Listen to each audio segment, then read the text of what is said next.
When people talk about karma, it is often simply divided into good karma and bad karma. But in Buddhism, there is actually a third type of karma, karma that is neither good nor bad. For example, if someone sneezes, that action neither harms others nor intentionally helps anyone. It is neither wholesome nor unwholesome. So the question arises, what is the standard by which karma is judged as good or bad? The answer does not lie in the outward action itself, but in something more fundamental, intention. What truly determines the nature of karma is not what you do, but why you do it.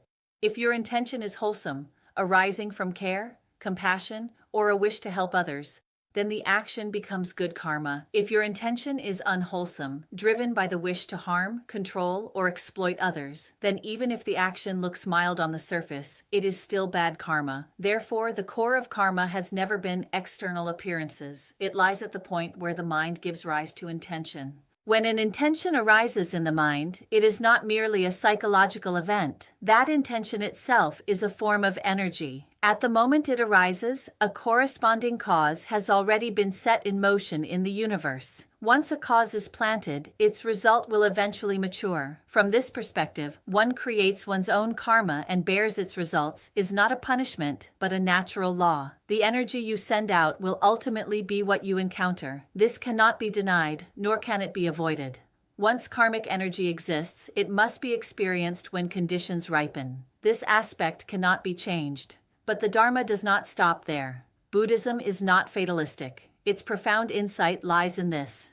Although karma must be experienced, the way it is experienced can change. Here is where the power of repentance comes in. If, later in life, a person genuinely recognizes their past mistakes and when facing obstacles, pain, or hardship, understands clearly that these are manifestations of past karma, rather than blaming others or the world, then something begins to shift. If true repentance arises in the heart, not mere verbal regret, a real transformation starts. True repentance is not just saying, "I was wrong." It is a deep and sincere resolve from the heart, a willingness to change, and a commitment not to repeat the same harm again. This resolve itself is also a form of energy. The energy of repentance cannot erase or delete past karma, but it can intervene in the way that karma manifests. A powerful negative karmic force that might otherwise erupt in an extreme and unbearable way, even pushing someone to the edge of life and death, can, through genuine repentance and inner turning, be altered in how it unfolds. The karma still has to be experienced, but it no longer explodes all at once. Instead, it is broken down into smaller, more manageable forms. For example, what might once have appeared as a life-threatening crisis may now manifest as repeated illnesses, such as recurring colds or manageable physical discomfort, things an ordinary person can endure. Cause and effect have not disappeared, but the form of their manifestation has changed through practice. Furthermore, when someone is experiencing unpleasant results, if they no longer carry hatred or the wish to harm others, but instead maintain clarity,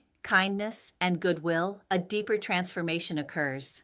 If one responds to negative karma with anger, resentment, or revenge, new negative causes are created. But if one responds with understanding, awareness, and compassion, then while old karma is unfolding, new wholesome karma is already being formed. From that moment on, the direction of the future changes. This is what Buddhism refers to as the law of karma across 3 times: past, present, and future. They are not separate or disconnected, but continuously linked and mutually influencing. Past karma shapes what you encounter today. Your present state of mind determines where you are headed next. Therefore, what truly changes destiny is not denying the past, but turning the mind in this very moment. The Dharma is not meant to make people fear karma. It is meant to help people understand this. Even though karma cannot be denied, awakening is always possible.